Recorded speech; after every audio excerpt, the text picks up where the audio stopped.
Hello everyone, my name is Nitesh Chaudhary and I graduated from IIT Bombay in 2009. I have recently joined Sandeepni Gurukul as Foundation and Academic Director. Her parent का सपना होता है कि उनका जो बच्चा है वो IIT जेई का एग्जाम क्लियर करे, नीट मेडिकल एम्स का एग्जाम क्लियर करे या वो एक बहुत ही अच्छा इंजीनियर बने और बहुत ही अच्छा वो डॉक्टर बने, बहुत अच्छे कॉलेज से ग्रेजुएशन करे। लेकिन उसकी जर्नी क्लास 11 से स्टार्ट नहीं होती है। उसका जो प्रिपरेशन प्रोसेस है वो बहुत ही जल्दी स्टार्ट हो जाता है। तो उसके लिए हम यहाँ पे फाउंडेशन प्रोग्राम लेके आए हैं। Along with the CBSE curriculum हम फाउंडेशन चाहते हैं स्टूडेंट्स का इतना स्ट्रांग हो कि वो क्लास 11th में जब आए तो उसको ऐसा फील नहीं हो कि एक नई दुनिया में वो पहुंच गया है। मोस्ट ऑफ द स्टूडेंट्स यही प्रॉब्लम फेस करते हैं अपनी प्रिपरेशन में, भले ही वो मेडिकल की प्रिपरेशन कर रहे हो या इंजीनियरिंग एंट्रेंस एग्जाम्स की प्रिपरेशन कर रहे हो। So it all starts from the basics. अगर बेसिक्स क्लियर हैं तो आगे बढ़ने में बिल्कुल भी प्रॉब्लम नहीं होगी। जैसे किसी भी एक बिल्डिंग का जो सबसे इंपॉर्टेंट पार्ट होता है उसका फाउंडेशन, वैसे ही जो ये जर्नी है प्रिपरेशन एग्जाम की, कॉम्पिटिटिव एग्जाम की, उसका भी फाउंडेशन स्ट्रांग होना बहुत जरूरी है।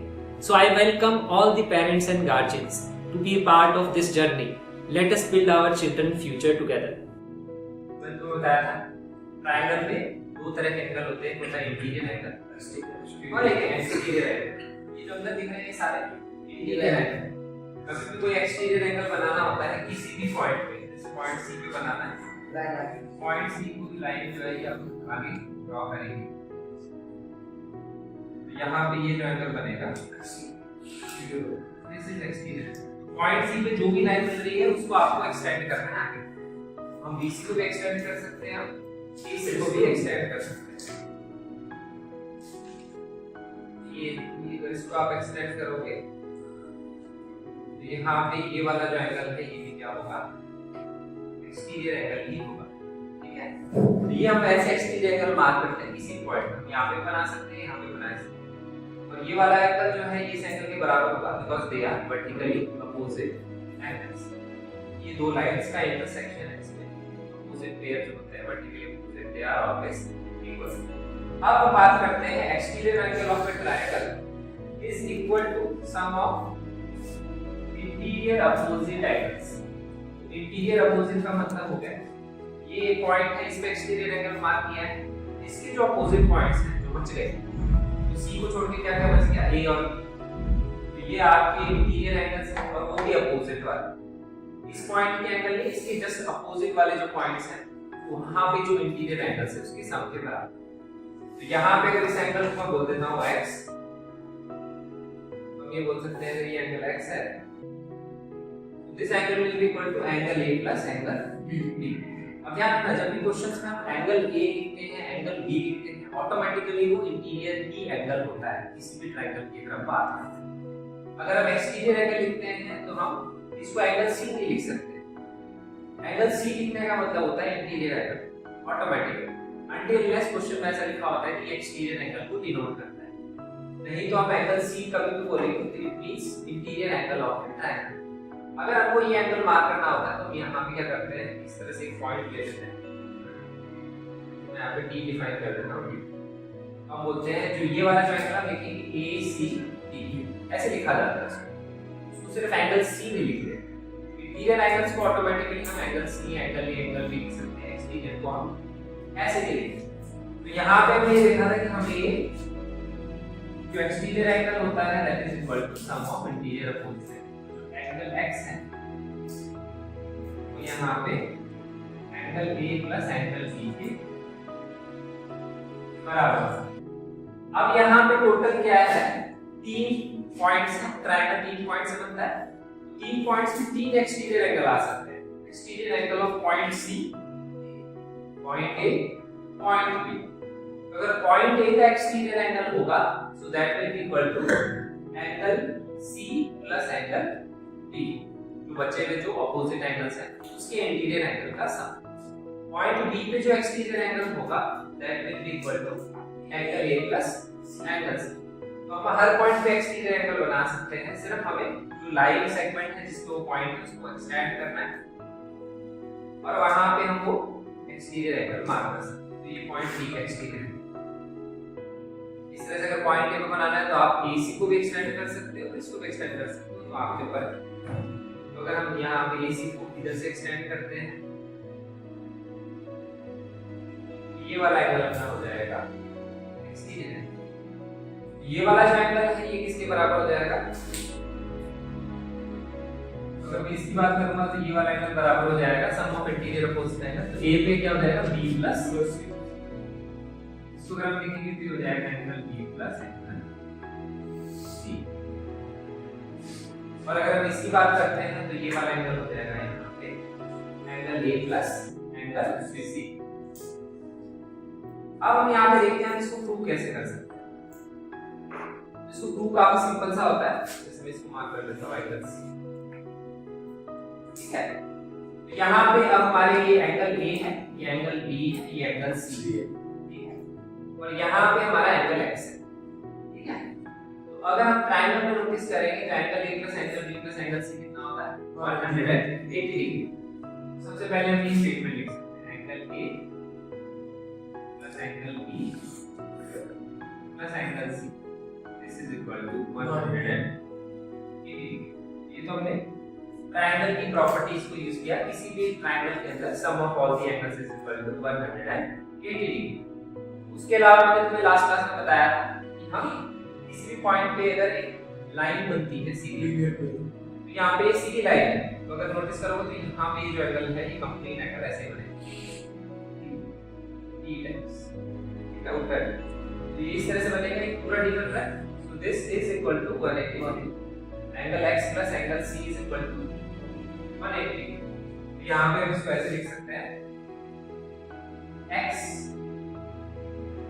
Plus angle C is equal to 180। अब यहाँ पे आप नोटिस करो तो ये वाला जो पार्ट है इसको अगर मैं एक बॉक्स बोल दूं, इस बॉक्स की कुछ वैल्यू होगी, दो एंगल का sum is equal to some value, ठीक है। और ये तीसरा एंगल, जैसे मान लो 180 है तो मैं अगर इसको बोलता हूँ ये 100 है, ये 50 और ये 30, a प्लस b को ऐड करोगे तो 80 आएगा, तो ये भी सम वैल्यू। बट जो दूसरा पार्ट है यहाँ पे क्या लिखा हुआ है? यहाँ लिखा हुआ है एंगल C, यहाँ पे भी लिखा हुआ है एंगल C। इसका कहने का मतलब है अगर हम इसको इसके साथ ऐड करेंगे एंगल C के साथ, it will be equal to 180 degree. ये जो बॉक्स में वैल्यू होगी वो किसके बराबर होनी चाहिए? यहाँ पे ये जो x की वैल्यू है इस बॉक्स के बराबर होनी चाहिए, समझ में आया? क्योंकि देखो ये वाला पार्ट इसके बराबर है, 180 डिग्री के बराबर है दोनों। This must be equal to this होना ही चाहिए। अभी यहाँ पे ये जो बॉक्स है इसके साथ ऐड होके 180 डिग्री फॉर्म करेगा। तो एंगल C को कुछ भी मान लो, जैसे मान लो एंगल C को मैंने मान लिया 100, तो इधर जाएगा तो कितना हो जाएगा 80, उससे आएगा angle A plus angle B equal to 80। यहाँ पे भी 100 पुट करेंगे तो इधर जाएगा तो भी 80 आएगा, तो यहाँ से भी x की वैल्यू 80 आएगी। तो ये दोनों चीजें सेम ही आएंगी। और इसको एग्जाम में अगर अपने को लिखना होता है तो अपन कैसे लिखते हैं? Angle A plus angle B पहले वाले रिलेशन से लिखते हैं, अपना angle A plus angle B is equal to 180 degree minus angle C। इस एंगल C को मैं उधर ले लूं, ठीक है।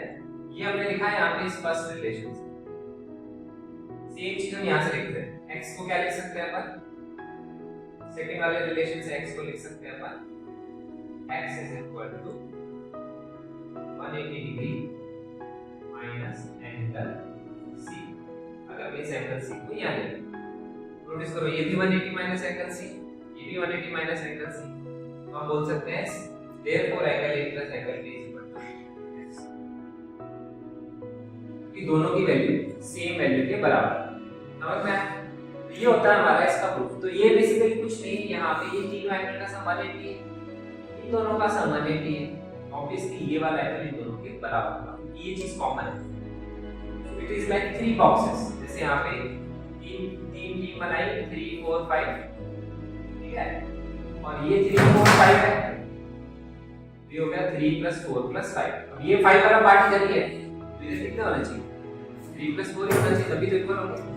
इक्वल कैसे? इसी तरह से हम इसको समझ सकते हैं, क्योंकि दोनों इसका सम भी 180 है, इन तीनों का सम भी 180 है। जैसे मैंने तुम्हें बोल दिया टोटल 12 लोग हैं, उसकी 3 टीम बनाई, एक 3 की बनाई, एक 4 की बनाई, एक 5 की बनाई। अब वो तो हो गए 3 + 4 + 5। अब उन्हीं 3 टीम से हमें 2 टीम ही बनानी है। एक टीम में 5 मेंबर है तो दूसरे में कितने होंगे? 7। तो हम निकाल लेंगे दोनों का सम और उसके सम के बराबर। यहाँ पे टोटल सम 180 है तो तीनों का सम 180 है, इन दोनों का सम 180 है, तो ऑटोमेटिकली इसका सम इन दोनों के बराबर है। अब यहाँ पे अपन एक क्वेश्चन करते हैं। यहाँ पे ये क्वेश्चन दिया हुआ है अपने को,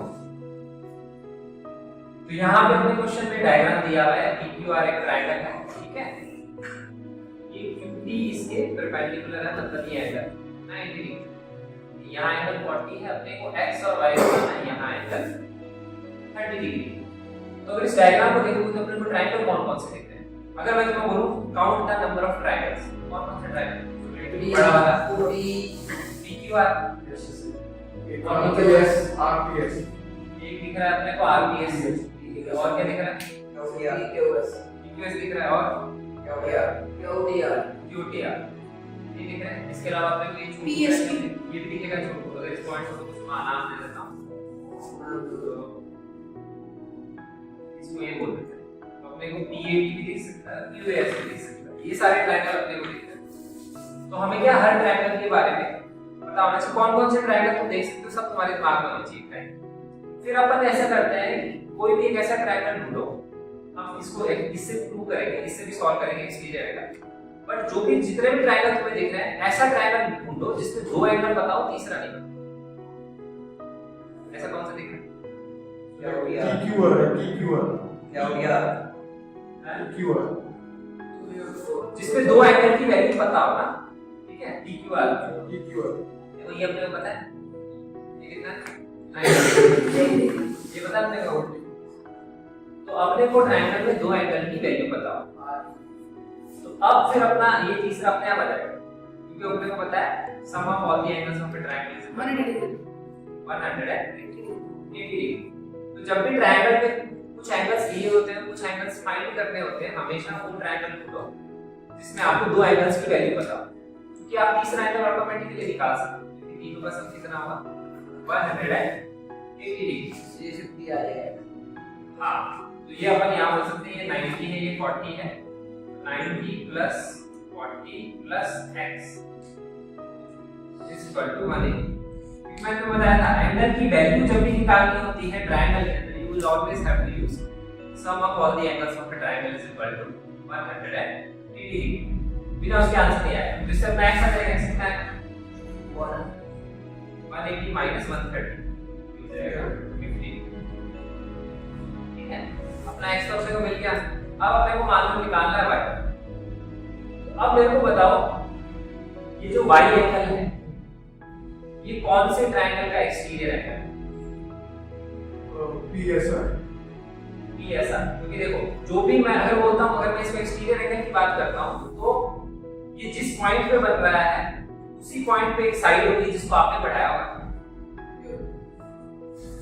अगर मैं S पॉइंट पे बात कर रहा हूं एक्सटीरियर एंगल की, इस एंगल की बात कर रहा हूं S पे, ठीक है। अगर मैं बोलता हूं ये किसी ट्रायंगल का एक्सटीरियर एंगल, मतलब ये ट्रायंगल के बाहर, या नोटिस ये वाला जो ट्रायंगल, ये एंगल इसके बाहर, इसीलिए इसको एक्सटीरियर बोलते हैं। तो ये वाला जो है इसी ट्रायंगल के बाहर, पहली चीज तो ये। और ये वाला जो एंगल है किसी एक ट्रायंगल के साथ में भी जुड़ा हुआ है, एक उस पॉइंट पे। तो जो भी ट्रायंगल हम ढूंढेंगे वो इसी पॉइंट से स्टार्ट होने वाला होगा। और इस पॉइंट से स्टार्ट होने वाला कौन सा ट्रायंगल आपको दिख रहा होगा? इस पॉइंट से स्टार्ट होने, बताओ कौन सा ट्रायंगल? ये यहां पे एक लाइन, PSR। और ये यहां की लाइन बन गया तो ट्रायंगल PSR।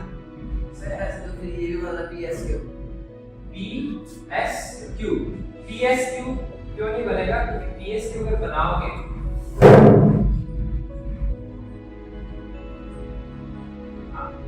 अगर आप PSQ बनाओगे तो जैसे PSQ बनाया उसमें ये वाला एंगल एक्सटीरियर नहीं होगा। कौन सा वाला होगा?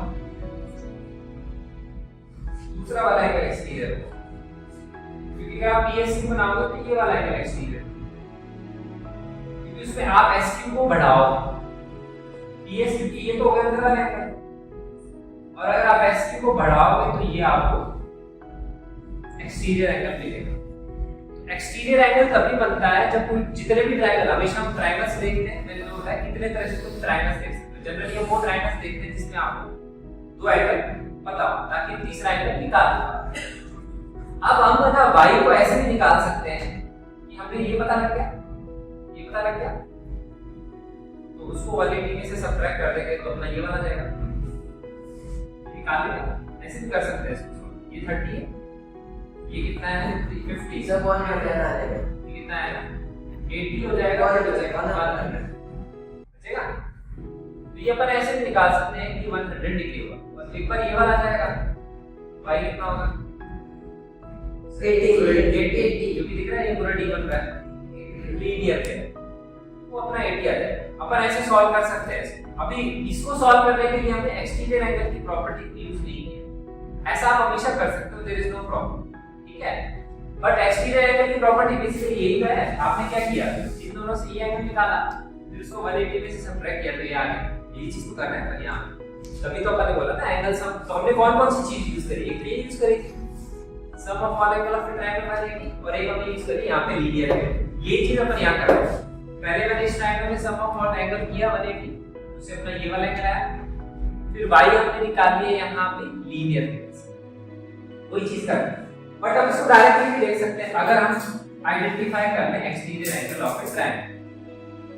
तो अगर हम इस एंगल को यहां देख लेंगे तो ये वाला एंगल किसके बराबर होगा, ये कौन से ट्रायंगल का एक्सटीरियर एंगल है, this angle is exterior angle of ये वाला y वाला एंगल किसका एक्सटीरियर एंगल है PSR। तो ये इसके इस पॉइंट को छोड़ के जो बचे हुए पॉइंट है उसके वाले एंगल ये हो गया x, ये हो गया 30, इन दोनों के सम के बराबर, ठीक है। तो इसको अपन लिख सकते हैं एंगल x प्लस 30। ये हमने यहाँ यूज करी exterior angle of the triangle की प्रॉपर्टी, ये PSR का एक्सटीरियर एंगल। तो x की वैल्यू अपने को पता है 50, तो ये पता है अपने को 30, बस अपने को ये वाली वैल्यू यहाँ पुट करनी है और यहाँ से अपना y आ जाएगा 80 डिग्री। तो एंगल सम जो प्रॉपर्टी है ट्रायंगल की, उसी को यूज किया जाता है, all the angles of the triangle is equal to 180 degree. ये होता है, फिर होता है लीनियर पेयर और दूसरा, और लीनियर पेयर से ही अपना आता है exterior angle of the triangle is equal to sum of interior opposite angles.